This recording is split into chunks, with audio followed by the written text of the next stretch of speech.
all day today. Are things running smoothly? Well, for the most part. The Secretary of State had a field team of 100 people across the state to respond to any potential issues today. With a high turnout election, there's always some glitches. So today voters faced a few lines and in one case a gas leak at a precinct. But overall, early voting seems to have kept the crowd sizes down in many places, even though overall turnout is expected to break records. We voting. From Redford to Detroit, voters and even Michigan's Secretary of State celebrated Election Day with dancing, DJs, and I voted stickers. I did it, people.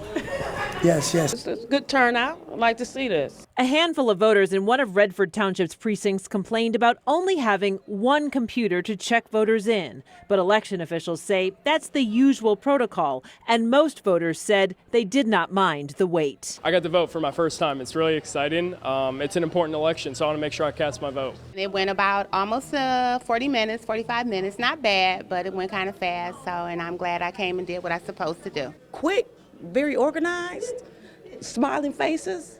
Everybody excited. In the city of Northville, a gas leak forced Precinct 1 to relocate to Hillsdale Middle School. Meanwhile, on Detroit's west side, a steady stream of voters cast their ballots inside this elementary school. It's a very nice experience, very easy experience. I wish more people would take advantage of it and come and let their voice be heard.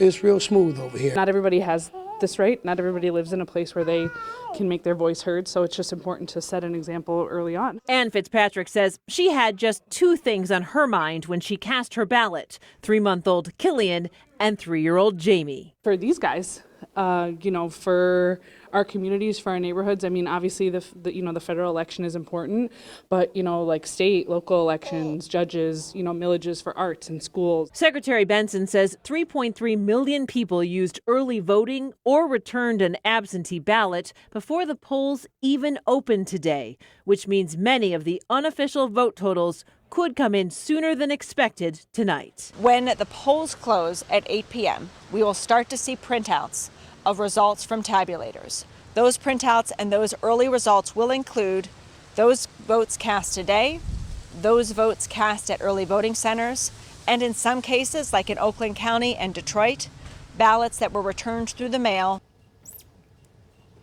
Election officials still need to count any absentee ballots that were handed in today. Those can be dropped off until 8 p.m. tonight, and those will take a little while to tabulate. Secretary Benson is reminding everyone that it will still take some time for election workers to complete their security checks to make sure that every single ballot turned in by the deadline is counted. So she's asking for a little bit of patience. But Simon and Glenda, because so many of those absentee ballots were pre-processed, that should move this along a lot quicker than it was 4 years ago. Well, hopefully, because there's been chatter about days, so we'll see. Yes. Thank you so much, Heather.